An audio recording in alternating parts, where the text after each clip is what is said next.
네, 안녕하세요. 이민주 육아상담소 이민주입니다. 정부에서 4차 저출산 고령사회 기본계획을 발표하여 오늘은 2021년부터 2025년 달라지는 육아 출산 정책에 대해 알려드리도록 하겠습니다. 내용의 출처는 저출산 고령사회위원회입니다. 첫 번째는 영아기 집중 투자. 영아수당이 신설되었습니다. 2022년 출생아부터 월 30만원의 영아수당을 지급하고 2025년도에는 50만원씩 지원하는 것을 목표로 한다고 합니다. 이는 돌봄 서비스 또는 직접 육아 비용으로 양육자가 선택하여 자유롭게 사용이 가능하다고 합니다. 그리고 첫 만남 꾸러미라고 해서 이건 2022년부터 지원이 되는데요. 임신하면 원래 60만원의 임신 출산 바우처 진료비가 지원됐었는데 100만원으로 인상이 된다고 합니다. 여기서 끝이 아니라 아동 출생 시 바우처를 일시금으로 200만원을 지급하여 총 300만원의 의료비를 초기 육아 비용으로 지원한다고 하네요. 사실 저처럼 고위험 산모의 경우 임신 초기에 60만원은 금방 사라지는 금액인데 300만원이 지원된다고 하니 많은 도움이 될 것 같네요.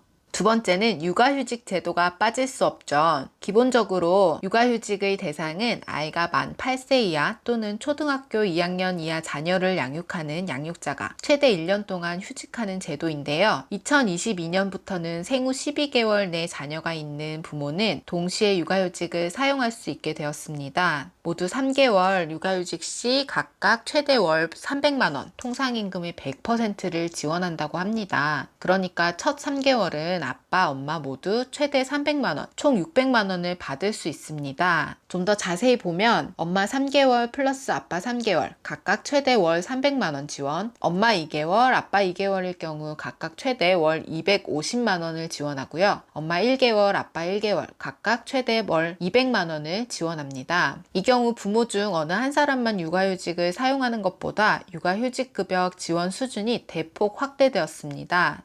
이게 정말 현실적으로 아빠의 육아휴직이 모두 실천 가능하면 정말 좋겠네요. 자, 그리고 육아휴직 급여가 인상되어 통상임금의 50%에서 80%로 최대 월 120만원에서 150만원으로 인상된다고 합니다. 현재는 휴직 1개월에서 3개월은 통상임금의 80%, 월 최대 150만원, 4개월부터 12개월은 50% 월 120만원을 지급했지만 앞으로는 기간에 상관없이 일괄적으로 80%를 적용한다고 합니다. 또 육아휴직을 보편적 권리로 확립하기 위해 고용보험 가입 특고, 예술인, 플랫폼 노동 종사자 등으로 확대하였습니다. 작년에 제가 임신 출산 육아 정책에 대한 영상을 업로드했을 때 중소기업에 근무하시는 분들이 현실적으로 혜택을 받지 못한다는 댓글이 많아 안타까웠는데요. 중소기업 지원을 확대한다고 합니다. 우선 지원 대상 기업에 육아휴직 지원금을 3개월간 월 200만원을 지원하고 육아휴직 복귀자를 1년 이상 고용 유지한 중소 중견기업은 세액공제도 5%에서 10%였던 것이 15%에서 30%로 확대된다고 합니다.